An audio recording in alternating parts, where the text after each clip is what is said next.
Second of four Heels at Home spring webinars, budgeting Tar Heels. Over the next hour, I'll share a bit more about what you can expect. We'll hear from Sarah from the Carolina Financial Wellbeing Center. Thank you for being here today. She'll walk us through just the basics of building a realistic semester budget for your Tar Heel. You'll learn more about common expenses for your Tar Heels and even some unexpected ones that most students overlook. So you'll come away today equipped with more tools to help support your Tar Heel. We expect about 32 families today. Most of you all, I was browsing through are first year families, but we also have a good amount over sophomore, junior, and senior years. So something for all today. Just a few reminders for our time. Stay on mute if you can, just for the beginning of our time. If you do have any questions, any burning questions, we'll have facilitator Maddie and Croft here to help us so they can answer your questions, but we will have time for discussion towards the end, and we'll also do some fun workshop style budgeting scenarios in the middle. So you'll definitely have time for questions at the end and time to kind of chat through with other families. And I see it's 12:02. We have a few more folks joining us. We'll do some introductions just of the UNC faces on the call today, and then we'll get started. I'll just introduce myself. Rosemary Roberts. I work at New Student and Family Programs on the family communications side of the house. So you get all those newsletters from the family portal from us. And we worked together just to put together this series, just a good stay-at-home learning hour over the lunch hour this spring. And I will pass it to Maddie and Croft to introduce yourselves. Hello, everyone. My name is Maddie Andrea. I am a senior here in the New Student Family Programs office, and I am the Family Programming Fellow. So I get to work under the lovely Rosemary with all of our family programming. And hello, everyone. My name is Croft. I'm also a senior here at Chapel Hill and with the New Student Family Programs Office. I serve as the Communications Fellow, so I'm responsible for all the media, all the social media you engage with, all the newsletters, and all that fun stuff. And with that, I will pass it over to Sarah to get us started. Awesome. Let me go ahead and share my slides real quick. All right. Can everybody see that okay? Yeah, great. Okay, I am so glad you guys are here with me today. Let me introduce myself really quickly. So my name is Sarah Lorenzen. I'm the Assistant Director of Financial Wellbeing here at the Carolina Financial Wellbeing Center. I always hate long introductions, so there's a little bit about me and my professional career before I came to Carolina here on the screen. And very excited to be here. I've been at Carolina for about a year and a half now, and our center started in 2024. I'll talk a little bit more about that in a second. But have spent about 10 years of my career in financial education. Before that, worked in nonprofit. Working this and financial wellness is something I'm incredibly passionate about. So I'm so lucky to be able to do this for a living. And while I am not a Carolina alum, I have a cousin who is, so it is deeply personal to me because I know this is a resource she's told me multiple times she wished existed when she was here. So I'll tell you a little bit about the center before we jump into the budgeting Tar Heels piece. The first thing you need to know, and a lot of the questions we get is, well, why didn't this exist beforehand? Well, some stuff did. We had lots of programming that Dean of Students and several other offices on campus were doing to support students.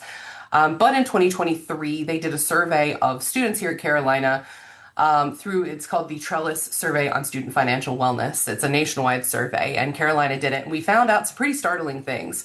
What we found out is of the students that filled out the survey, 38% of them had difficulty concentrating on their schoolwork because of their finances. And 53% of students had never actually talked to anybody about those financial issues that they were having that were distracting them from their schoolwork. As well as more than half didn't know that we have food pantry resources on campus if they were struggling and were food insecure for some reason.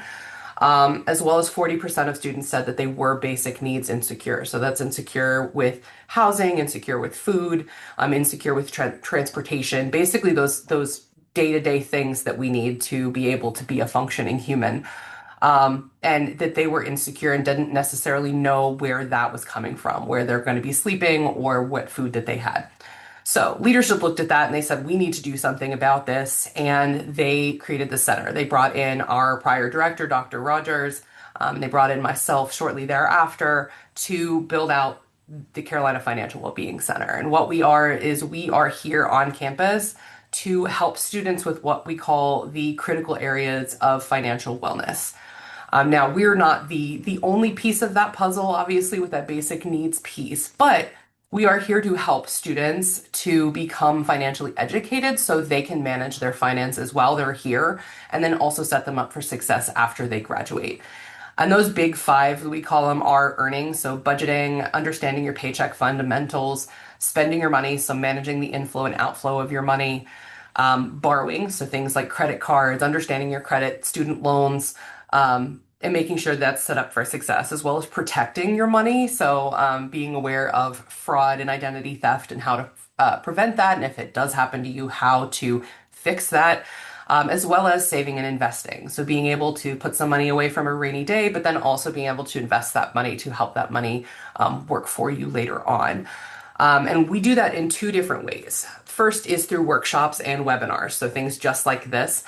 We have our peer coach team, who I'll talk about in a second, who lead workshops all over campus. We lead some generally between 5 and 10 a semester, depending on the semester, that we host, as well as ones we do with partners all over.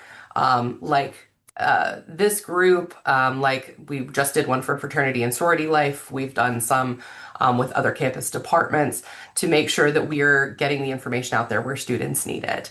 And then we also have our peer coach team, which are a team of students that are trained to sit down with their peers and talk one-on-one about their money. Now, they can't give financial advice, but they can sit down and help a student figure out a budget. Or if a student is wanting to open a credit card to start building credit, they can sit down and help them do research, or they can sit down and explain the different factors of credit and the things a student needs to know to be responsible credit borrowers, and to have that good credit built up. And our overall mission is to offer inclusive financial education, support student basic needs, and empower individuals to improve financial well-being and ensuring success for future generations. So our vision is that the students that learn from us today will share that with their families, will share that with, the people to come, and that will continue to spread and help make sure that everybody has some sense of financial literacy. This is our peer coach team this year. We have 17 coaches. They are between sophomores and seniors currently. They are all different majors. They, just to give you a thing, we've got philosophy, business administration, peace, war and defense, economics, political science, mass communications, and several more that I'm not mentioning. They are hired. It is a student job, but they work, they study between 60 and 80 hours before school starts to learn everything that they need to know to be able to talk to their peers and lead our workshops. And we have everything from student athletes. We have, we do have business majors. We have international students. So we have a team that really represents every student experience here at Carolina to make sure that all of our students have support from someone who actually understands what they're going through. And they do a really phenomenal job at it. We're so lucky to have all of them. But that being said, I'd like to know, before we get started, who are you? So in the chat, can you take a second and tell me, are you an incoming Carolina parent? Are you an incoming Carolina student? Are you a returning parent? And if you are a returning parent, what year in school is your student? And then if you're a current Carolina student on the call, would you take a second to hop in the chat and let me know? Okay, great. We got a first year parent, returning parent of a junior. Awesome. Okay, parent of a senior.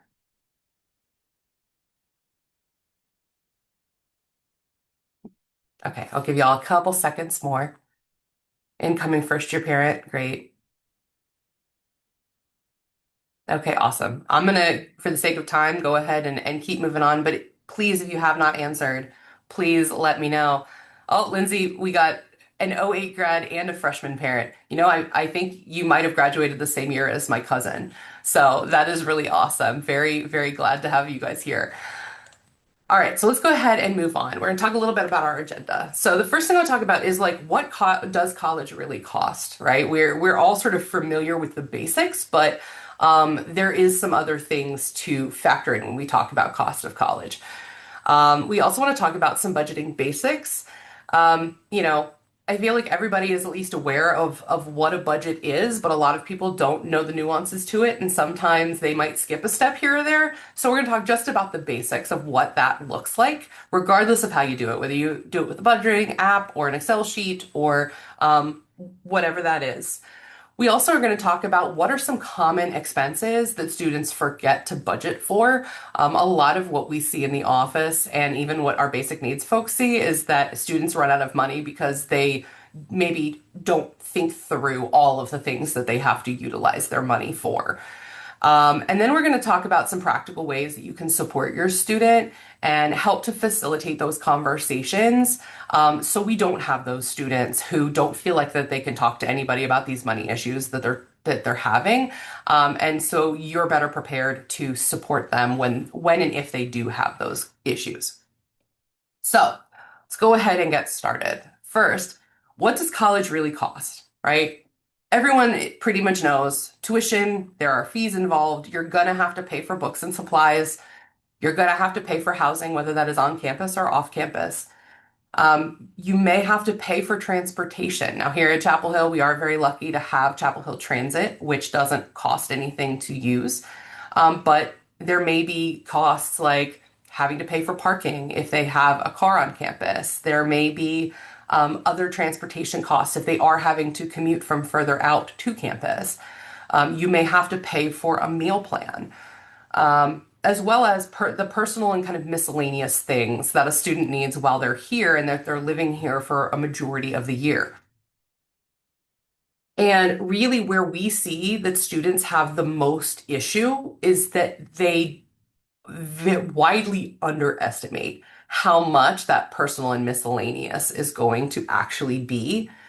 And that's where we see the most budgeting concerns. So here are some everyday expenses that get overlooked a lot. Things like personal care. How much does shampoo and conditioner cost? Your soap and body wash, your toothpaste, deodorant, skincare, things of that nature. Your household supplies, especially if you are living off campus and living with a roommate. You may be responsible for not only paying for it yourself, but maybe chipping into some of the household supplies that you guys use to keep that apartment clean. Things like laundry detergent, dryer sheets, cleaning products, paper towels, trash bags, dish soap. A lot of times we see that students don't take that into account. They might think that they have their overall food budget, or they may think that their meal plan will cover everything, so they don't necessarily take into account the things that you're going to have to pay for, and that depending on what you use or what you get, or if you guys are able to send them those things, that may be responsible for actually purchasing. Some other things that tend to creep up on our students and some other hidden cost over the semester. Snacks beyond meal plan. Sometimes you're just hungry. You know, right? You're studying late. You just need something. You weren't able to bring something from home for one reason or another. Sometimes you just have to do that. Things like coffee runs, dining out, and DoorDash. The reality is that even if a student has a meal plan, occasionally they're probably going to want to go out to Franklin Street with their friends. Sometimes being able to go by the Carolina Coffee House or go by some of the other coffee houses here near campus, you know, stopping by Meantime on campus, might be something they do not just because they want the coffee, but because it might be a mental health thing, right? Sometimes it just makes you happy to be able to do those little things for yourself. And that can be as important to a student as, you know, making sure that they have food in their fridge. Sports tickets, right? Not all of the things are free to attend here on campus, so there may be something there. if your student is involved in some kind of club or if they are part of Greek life. There may be dues or other fees that come along with that that they're going to need to pay for. As well as they're probably still going to want to buy gifts for their friends or for you guys when it comes to birthdays or, you know, they want to go do something for spring break or they want to be able to go out for their friend's birthday. That's going to cost money. As well as additional clothing. You will send them with everything that they need, but sometimes they might have a special event they want to go buy a new shirt for or things like that. Or they may just want to be able to go to one of the great thrift stores that's here in the area and see if they can thrift something cool to put in their closet. And so that's going to come out too, as well as travel costs for our parents who maybe are out of state. You have an out of state student. Those travel costs to travel to and from home can be expensive, as well as traveling just to get from sometimes even different parts of North Carolina, depending on where you are. So taking into account those costs, as well as printing costs, being able to print things you need for classes, things like that may not always be free. They might not be included in your tuition and fees. So finding out if those are things that need to be paid for. And so you can budget for those expenses, as well as tech repairs, right? Technology is phenomenal and it helps us do a lot of things until it starts glitching out and it needs to be fixed. And sometimes there is a cost associated with that. And while I know our tech folks here on campus can help a student be able to, charge that to the cashier so it can be paid through that. That is potentially extra money that you're not planning on, that may be money that a student needs, that they're having to shift around that amount that they have in order to cover. Another thing that's really important to take into account is thinking the semester versus through the month. The reason I say that is because if you have a student who is, say, getting financial aid or they have a scholarship that provides a living stipend, a lot of times that money is given upfront at the beginning of the semester. And the expectation is that the student will make that money last all semester. It is generally given in all one lump sum. And at the time it feels great, right? You're looking at oh, well, I got $3,200 in this refund. This is great. But the problem is if you're not intentional with that, then it gets overspent very easily because you feel like you have that extra bit of money. And I'm not even just speaking from students we've seen come in here. I'm speaking from my own experience when I was a student. Sometimes you see that bit of money and you're like, yeah, I can definitely go out with my friends this weekend and spend this money. But August feels super comfortable. There's a lot of stuff that goes on campus at the beginning of a semester in August and January because everyone is trying to welcome everybody back and there's a lot of excitement around the beginning of a semester. But if you're thinking with that big lump sum semester thinking, August feels great, but November starts to feel like a crisis because all of that money has already been spent and you're not going to get any more until January. So it's really important to make sure that you shift that into monthly thinking. So looking at it about instead of it being dispersed over 4 months, you being able to set yourself a monthly amount that you're allowed to spend of that money to make sure that it is paced out over time. So a student can actually say, well, I have $800 this month versus saying, I have all of this money, and then you go through the months and you don't have that money that you thought you did because you're looking at the whole lump sum instead of what you have available to you to last over that period of time. By doing that and kind of switching how we're looking at those refunds and the things that our students have, it makes it a lot easier to make August through December or January through May a little more manageable because there is a lump sum that is able to be used there's a little bit that can be used every month versus a lump sum that will be very tempting to spend all at once. So let's talk about the very basics of budgeting. I like to say it's as easy as 6 steps. It really comes to identifying your income sources, looking and seeing what you guys actually have come in. And in a student's case, that's going to be a bunch of different sources, right? There's not necessarily one source the student has. They don't have a salary coming in to budget that amount. we also want to make sure that we're identifying what our expenses are. So, what are the realistic things that you are going to have to spend your money on? Um, whether that is if they are living off campus, are they going to have to pay rent? Are they going to have to, share utilities with their roommates? Will there be additional parking and transportation fees that maybe they didn't have when they were on campus? Same thing with on campus. Are there any monthly fees they're going to have to pay for that are not included in their meal plan or the tuition that you guys paid up front? And then you actually want to track their spending. Now, this works best for those who maybe you have a semester under your belt because you can go back and you can look at the prior semester and see what was actually spent. But for those with the incoming first years, you can go through and look at what their current things they're currently spending money on, subscriptions, things they might want to do, have conversations about are they wanting to rush one of the fraternities or sororities?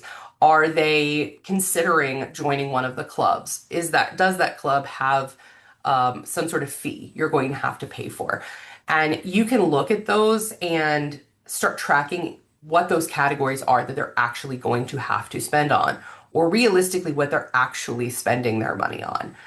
And that can help you get a more accurate picture so you can figure out more of what they're actually needing semester over semester. And that can fluctuate, right? Sometimes there's different events that go on in the fall versus the spring.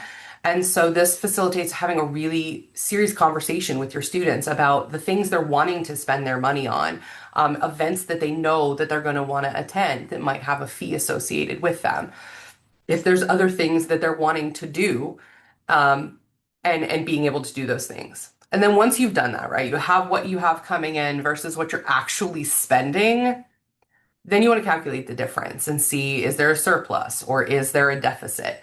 If there's a surplus, awesome, because then you can take that money and you can intentionally put it towards other things and other savings. If there's a deficit, then there's a problem because then we need to figure out, is the student just spending too much? Do we not have enough support? Does the student maybe need to get a job on campus to help subsidize some of those expenses? Are there things that we can cut out? Maybe we can cut out the Spotify subscription for a little while because we have a family subscription they can use, for example.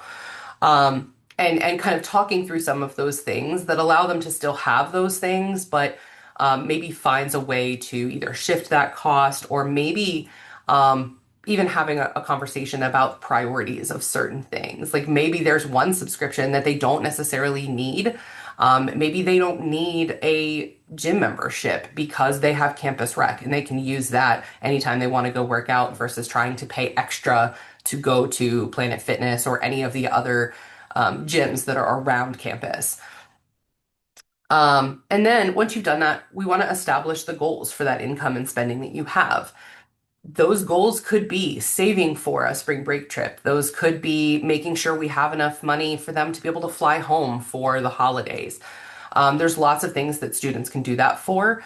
Some of our students, some of the goals that I see with them regularly is they want to be able to go on a quick trip with their friends for fall break because they're not planning on going home. Or, there's some concert in Raleigh that they're wanting to go to, and they want to make sure that they can afford those things.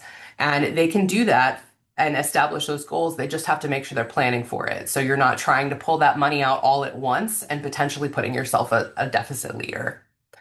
And then we want to make sure that you are revisiting and adjusting often because every month that could change.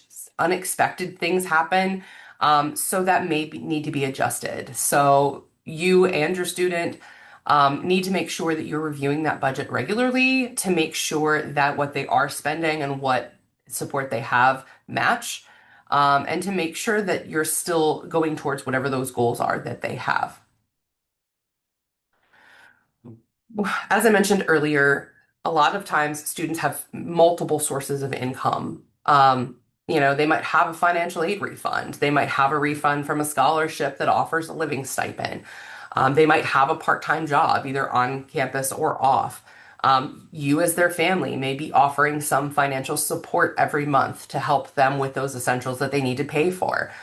Some of that money could be coming out of savings. We have some students here who will work full time over the summer and then save what they can to help make the semester a little bit easier so they don't have to work quite as much. As well as there are things like work study positions that some students qualify for in order to be able to pick up a little bit of extra cash to help pay for some of those things like books and supplies outright versus trying to maybe take out a student loan to pay for those expenses. So, something I want you to also ask yourself when you're talking to your student, talking through their budget, is what support you are giving them. Is it going to be semester based, or are you going to give them a certain amount every single month? This is going to affect how they budget for it. Just like we were talking in that previous slide at the semester thinking and the lump sum versus giving them a monthly amount. Sometimes it can be easier to break down, I have, $800 to cover me for these things I need for the next 30 days versus, oh, they gave me $2,000 to get through this semester. And then you end up spending half of that in the first month because you don't have it broken out into what you can feasibly spend comfortably within that period to make that money last. As well as really having a conversation about the monthly support you are giving them. What does that cover? Does it help them with rent? Does it cover their groceries? Is it intended for toiletries? Are you okay with them taking some of that money and using it to go out to Franklin Street with their friends or doing other things? If you're not, do you expect them to get a part-time job in order to fund that themselves? Those are conversations that need to happen so the student has clarification on those things. And that's really important when you're setting the expectations to support your student and to keep them from getting into those crisis situations is having those expectations. So let's talk a little bit about some realistic off-campus costs. And I want to touch on this because costs fluctuate, costs are up everywhere right now. And it's really important that we have a realistic picture, especially if you have a student that's going to be living off campus. And I recognize there are a lot of students that are going to be living on campus, but I just out of our team, I know we have more students that live off campus than on currently in our team. So this is a reality of our students, is understanding what their portions of a shared apartment or a shared house will be. These are some averages. There are some that are less expensive. There are some that are more expensive. But for the sake of this, these are about averages of what a lot of our students are paying off campus to live every semester, as well as splitting utilities with their roommates. Could also be parking and transportation. Depending on where they are, they may have to pay for a parking permit. If they are not close enough to campus that they can just use Chapel Hill Transit, they may need to pay for alternate transportation, or they need to pay for gas to drive to campus, as well as pay for parking on campus when they're here, as well as any shared household items that they may be sharing, dish soap and laundry detergent and stuff to clean the bathroom, all of those things that you have to pay for when you're having to maintain a household. As well as grocery costs. If you're not on campus all the time, you're going to end up having to pay more for food because you're not going to be here to get your meal plan as easily. Which the trade-off, of course, is they can look and see how much they're going to need, and they might still have a small meal plan to let them pick stuff up here on campus, and then having groceries at home so when they're not on campus, they can do that. And then it's important to make sure that you're understanding your expenses. So when we're looking at our budget, we're deciding what things can we move around. Are there things we can maybe get cheaper, or do we need to set a certain amount that you can spend in a certain category? It's important to be able to identify which are your fixed expenses and which are your variable expenses. Your fixed expenses are expenses that don't change, and those amounts occur every single month. So think like rent, phone, insurance, parking, subscriptions that they may have, as well as variable expenses. So these change in amount and frequency. So this could be like your utility bill, because that amount fluctuates every month. It's not the exact same generally. This can also be gas, groceries, self-care items, household items, entertainment, and other kind of well-being type things. It's important to look at those and understand that one, fixed expenses do tend to be the things that cost a little bit more. So it's important on the front end of being cognizant of how much those things are going to cost. Because I guarantee a lot of students go into living off campus, things like that, and maybe don't take into account that having the great new apartment on Franklin Street that they can walk to everything is great, but that might actually cost them more money than maybe getting a decent house that's a little bit further away from campus and then just taking the bus. So that's important to keep in mind as well. And then with our variable expenses, if we want to make that a fixed expense where we're not like controlling how much we're spending on those amounts, you can set a cap of how much you can spend on those things. And then a question we get all the time when students come in for budgeting is talking about, well, how much can I actually afford? How much do I know is too much? And we like to share the 50-30-20 rule.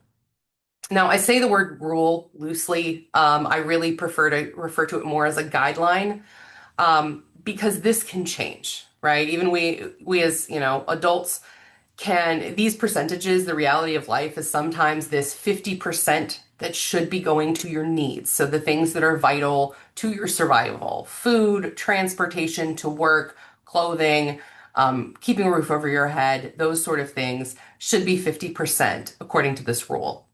30% should be your wants and or paying towards debt of some sort if you have it. As well as 20% should go towards future goals. So that could be an emergency fund, that could be that spring break trip they're wanting to go on. But the reality is sometimes, depending on where you're living, depending on what's going on in your life right now, sometimes these percentages can look a little different. I know there's been times in my life where it was like 90% needs and then like 5 and 5 for the other two that I could actually afford. And so, but I think this is a good guideline when we're first starting to budget to see how much is too much and helping them live within what they have. Because if they can master this now, once they get out of school, they will even be so much better off because they will be able to look at what they're wanting to spend their money on and say, well, that's not really in this. I want to maybe do this cheaper thing so I can start still putting more money towards retirement or savings or, investing this money or doing other things with it. Even as they get out and get real salaries, they then get out and are getting promotions and things like that. They can realistically look at those expenses by using that kind of percentage rule as a guideline. This is just an example of what a student budget might look like. This is actually an example that one of our peer financial coaches put together for us last year. So this might be a job at Student Rec, and then maybe they pick up some shifts at Still Life, which is one of the bars here on campus, to help make a little bit of extra money while they're here. And then having fixed expenses and variable expenses lined out so you can see what wiggle room you might have with the different payments that you're making. As well as then looking at your income and your fixed and variable expenses and kind of how they match up, ideally to zero and not in a negative number. So that being said, now we're going to do some practice. Now, I think originally we were going to do this in breakout rooms, but can we do the breakout rooms, Rosemary? If not, we can do this as a group activity. I say group activity. I think webinar style doesn't allow us to do breakout rooms, unfortunately. Okay. But let me know if I can admit people so they can come off mute and chat if you'd like, or you can walk Okay. us through scenarios, and folks can do Q&As just in the chat. Let me know what you prefer, if you'd rather Okay. hear from folks in the Let's chat or. let's do this. First, let's go ahead and if you'd put that link in the chat For so sure. we Yeah. to the activity. And then yeah, I think I would actually like there to be discussion. If y'all are okay with come and to where you can actually talk instead of using the chat. Yeah, Croft and Maddie, could I get your help just allowing folks to talk?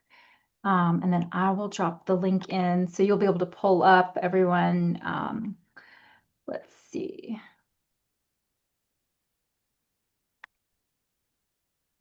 We'll let folks in. And as you're comfortable, you can come off mute. Okay. Now, I'll tell you a little bit about what we're going to do. Originally, we were going to do this in breakout rooms, but today what we're going to do is we're going to kind of go through a couple of these scenarios together. So what I want you to do is we're going to look at this breakout scenario 1, which I'm actually going to remove my screen share, and I'll go ahead and I'll share the screen of this too.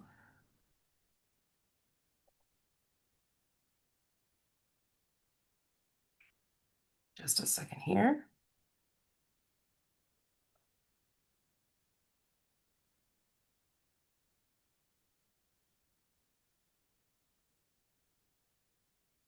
Okay. All right, so what we're going to do. Okay, we've got a couple folks that said that they can't talk over microphone, which that's totally fine. You can participate with this still too. Just go and type your responses into the chat. So we're going to go through, I'll say we'll do 2 of these scenarios. Since we're doing it as a group, it'll kind of limit time to go through all 5. So this first breakout scenario. So Jordan, our student, is a sophomore living off campus with 2 roommates near Chapel Hill. After tuition and fees are paid, Jordan receives $3,200 a semester in a refund. They don't get any additional financial support that's expected. So what I want to do is we want to go through and divide up that semester money.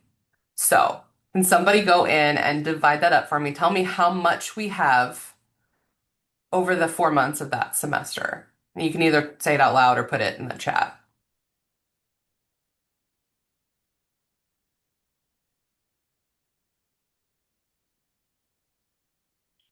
Okay, 800 per month. Great. Okay, now let's subtract out the fixed cost that Jordan has. So Jordan's rent in their shared apartment is $925. Their utilities that are shared are $90. Their phone they pay every month, $65. And then their transportation, gas, or utilizing the bus that's not Chapel Hill Transit if they have to use maybe Go Triangle, or occasionally using a ride share. Maybe they took an Uber home from Franklin Street the other day. They have $50 a month allocated for that. So let's go through and subtract all those out from that 800 a month. Do they have enough money based on what they have every month?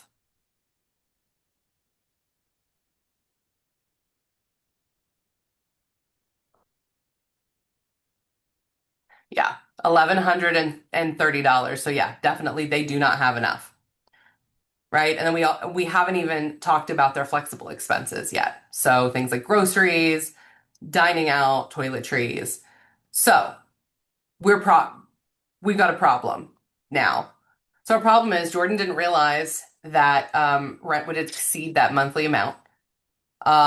Jordan assumed that flexible spending could just be cut, like that they didn't have to spend any of that money. They didn't realize that sometimes you do still have to pay for those things, even if they don't fit into your budget. Jordan really doesn't want to ask for family support.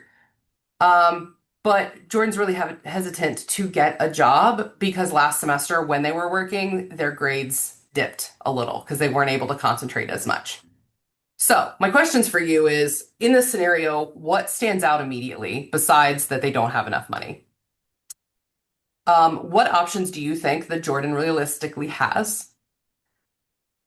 What would you recommend? Part-time job, getting more roommates, going and asking their family for support? And then if you were Jordan's parent, what conversation would you have with them before the semester begins? And you can either come off of mute or you can put it in the chat.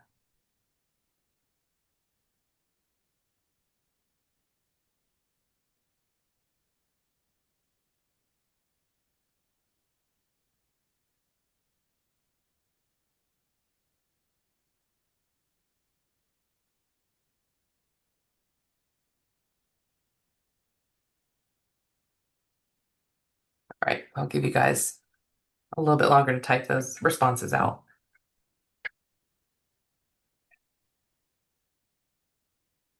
Yep. Assuming that the rent is locked in. Yep. They may have to get a part-time job to help with those other things.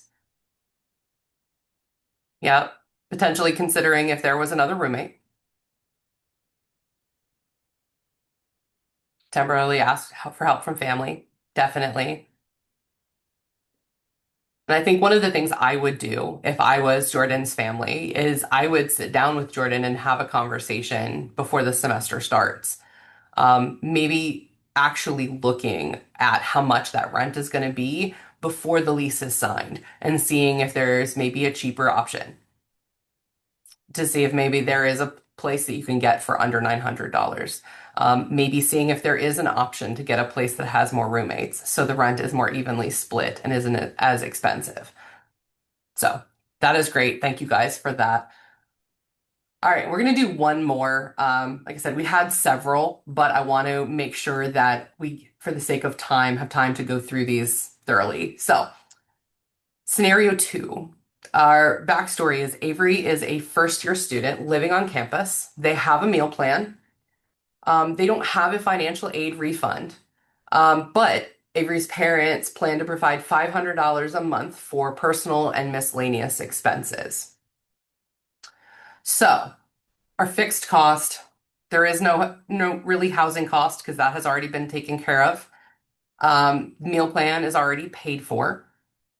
They will have to pay for their phone every month, $60 a month. And then they will have some flexible things that they need to pay for with that money. So snacks beyond their meal plan, we'll estimate $125. Being able to go dining out occasionally or going out for coffee is $100. $25 for toiletries, $15 for laundry supplies, supplies for their household or dorm, extra $20, maybe $100 to be able to go and spend on social events or academic supplies. So let's go ahead and kind of total that up and see what that looks like. Because the problem we're trying to solve here is Avery wants to be able to attend a football game, but you have to pay for the tickets. And 2 of those tickets totals $90. Okay. Yeah, I think you're right. It's about 400. So 95 remaining. Okay. So that being said, our questions are, do we think $500 a month is a realistic amount in this scenario? Can they afford the football tickets? Should it be part of their plan? How would you structure expectations around social spending if Avery was your student? And then, is a small campus job worth considering to give them a little bit more flexibility in their budget, even with the family support? Let me know what you think in the chat.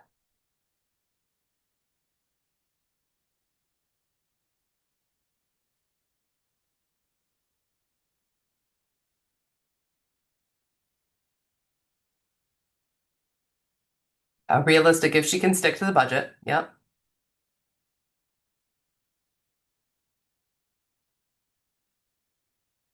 Okay. You think $500 is realistic, but might need to reduce some other personal expenses to allow for the football tickets. Yep, that's a great answer. Does anybody else have any other things to add? Yep. Campus jobs are definitely beneficial and can provide a little bit of wiggle room so they can have some flexibility with what they can and can't spend. All right, awesome.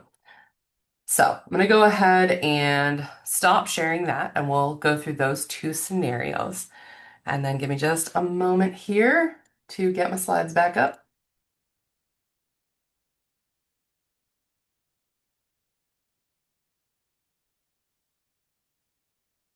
All right.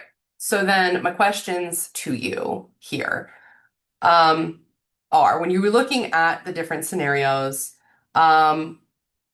what was the real pressure point in the 2 scenarios? Was it the student's income, the expenses, maybe the student's expectations, maybe the parents' expectations, or just communication in general, um, where that may have been a concern? Let me know what you think.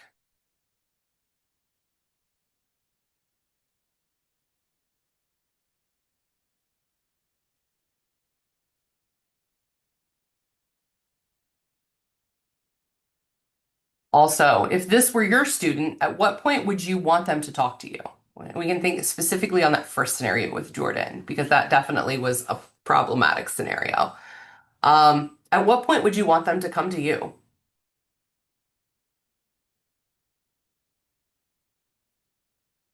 And then my second question, while you're thinking about that, is if this were your student, what would you want them to feel after talking to you about this? What would you say to create that kind of open communication where they would talk to you about it?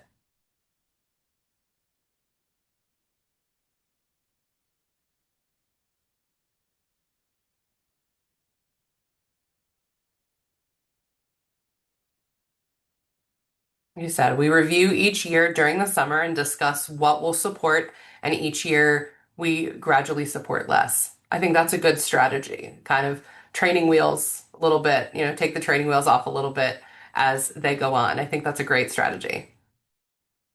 And you have a document that you review together. I think that's great. All right, does anybody else have anything they want to add?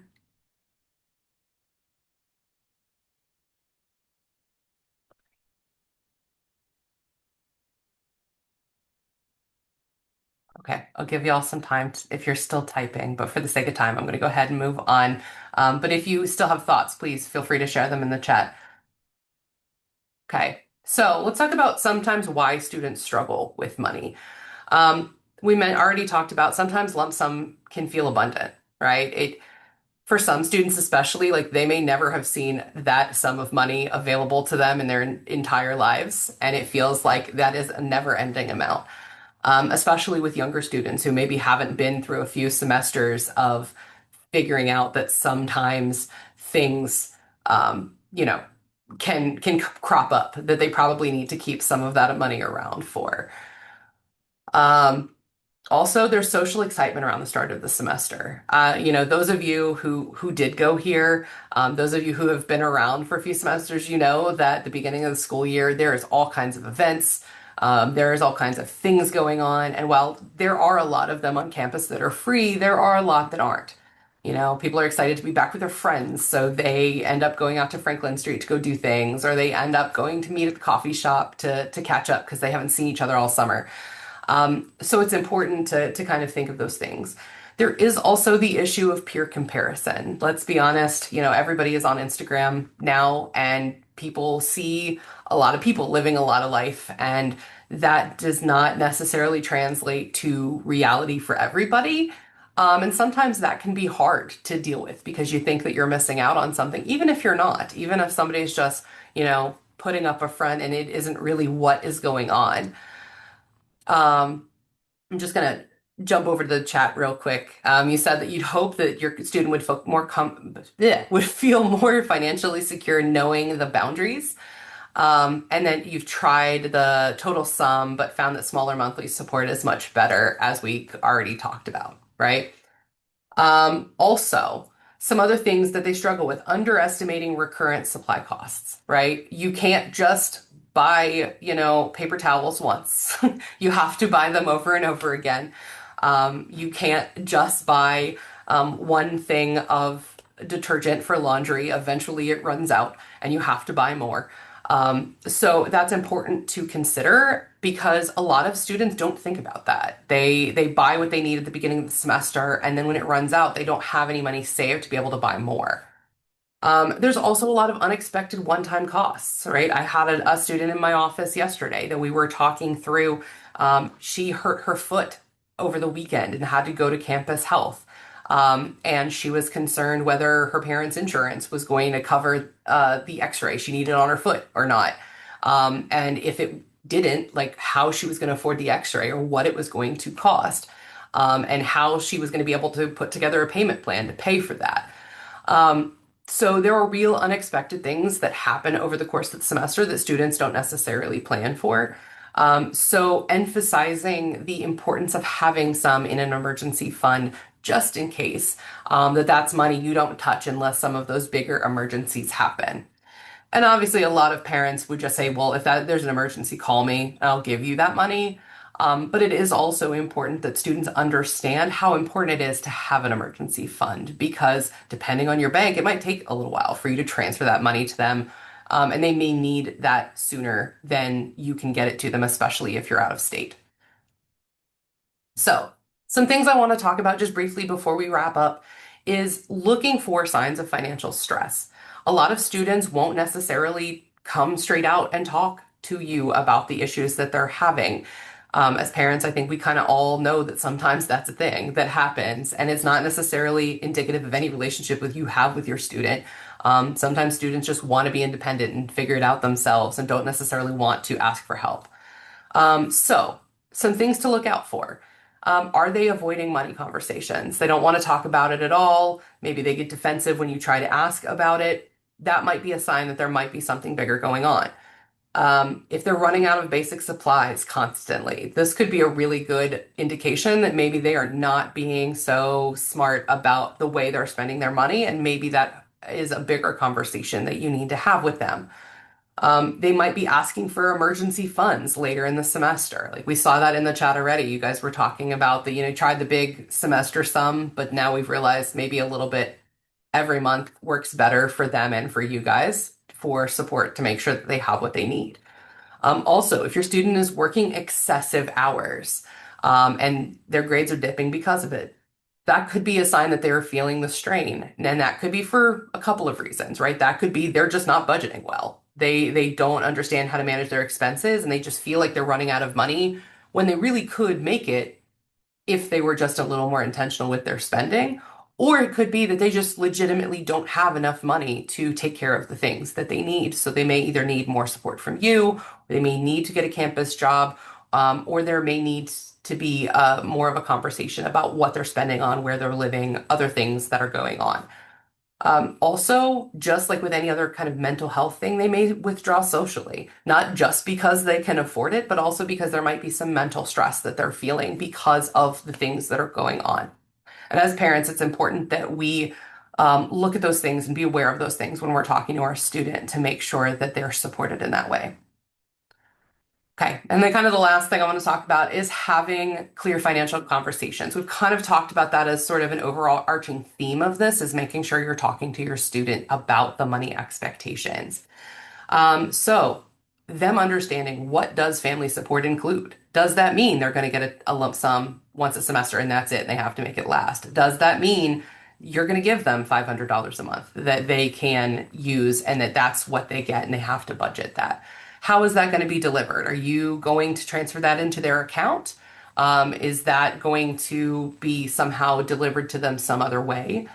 And what happens if the funds run out? Do you want them to reach out to you? Does reaching out to you mean that they're going to get a really stern talking to that's going to maybe dissuade them from talking to you about it? And don't get me wrong, I'm not saying to not have those serious conversations with your student because sometimes you need to. But it can also have the opposite effect where they're afraid that they can't talk to you about it because they're afraid that they're going to get lectured. So a couple of things to consider of setting those expectations before the semester starts, before they actually leave, so they know what to do in those scenarios, whether it is reach out to you, whether it is the expectation is that they get a campus job for those other fun things that they want to do, and that the money you give them is strictly for household supplies and food and things that are absolute necessities, and that if they want any fun things, that they can earn that money themselves. And I kind of said this before I got through the slide, but what does that look like, right? Are you guys paying for rent, groceries, toiletries? Are you providing help for that social spending? Are you going to be paying for them to travel home if they're out of state, or are they responsible for coming up with that money to be able to come home? Do they need to pay for parking? Are they wanting to study abroad? Are you going to help them with that? Or is that their responsibility to save up the money to be able to do that? And then talking more of like, are you only supporting them in an emergency, or is it as an ad needed basis? Are they getting a monthly transfer? Additionally, what happens if funds run out? Do they have to take out a student loan? Are you completely cutting them off? They need to figure it out. Do they need to get a job? Is that the expectation? Will you give them kind of a one-time freebie mess up that like they can overspend and then you'll give them a little extra money, but that's it. And then they have to figure it out themselves afterwards. So those are all important conversations to have with your students so they know where their boundaries are, what their expectations are of you and of them as they're going forward, because that uncertainty is what gives a lot of that financial stress to students, as well as you guys knowing what those resources are on campus to where if they are struggling, you can point them in that direction. These are a couple of things I wanted to share, just some resources that we share with students that are available to Carolina students. Of course, Chapel Hill Transit is free, so students can use that to get all around Chapel Hill, get to and from if they live somewhere along a bus route. As well as UNC offers a free UNC Go Triangle bus pass for students to where a student can actually register and then they don't have to pay to use those Go Triangle buses. So like for instance, if they're having to live kind of maybe right on the Chapel Hill Durham line and they need to take a bus to get in, they don't have to pay. They'll be able to use those Go Triangle buses at no additional cost. If they need certain software, maybe they're going into graphic design, they need Adobe Creative Cloud, they have access to that. They don't have to pay for that software themselves. As well as I already mentioned, Campus Rec for fitness, as well as if they are maybe suffering from some food insecurity, they're having issues affording things. Carolina Food Pantry Network. There is at least six food pantries on campus that I'm aware of that are available for students. No questions asked. They just need to come in when they're open with their name and their PID, and food will be provided for them. As well as UNC Edible Campus, which are campus gardens that are here all over if you're not aware of it, where the produce that's there is free for students to pick. There's some rules, right? You can't take the entire plant, like you got to wash your hands so like you don't damage the plant. But the food is free. And they have all kinds of things. There's, I think, 8 or 9 gardens on campus that students can take advantage of to save a little bit of money on those things that they may need. As well as here's some other resources from us. I know I hear a lot. One, here's how a student can contact us. If they are having issues with a budget or they have questions that they want to talk, they can schedule an appointment with one of our peer financial coaches through our website, cfwc.unc.edu. Also, if they're looking for CLE credit and just some way to learn more, we have workshops that they can go to our Heal Life page and they can see all the workshops that we offer over the course of the semester. We also have campus job resources. If they're looking for campus jobs, there's a few, as well as some other resources if they are really struggling. Office of Scholarships and Student Aid, as well as the Dean of Students office. That's all I've got. And I know we are like right at time, so I will go ahead and I'm happy to hang on for a couple of minutes if anyone has any questions. But I won't. I'll turn it over to you, Rosemary, so you can wrap up. Yeah, thank you so much, Sarah, just for all of that great content. I know our families are going to take away a bunch of good conversation starters today. And as a reminder, we did record this, so if you weren't able to join for all of it or had to or just want to go back and remind yourself of some resources, we'll send out a recap. Also, I'll drop in the chat just our upcoming webinars. But this was really fun. I feel like I nerd out over budget stuff, so it's good reminders for myself as well. But I'll hang on to just in our last minute or so, just if folks do have any questions, feel free to come off mute. But thank you again to Sarah and to all our families for joining today. Also to our fellows for hanging out. Yes. Thank you guys for having me.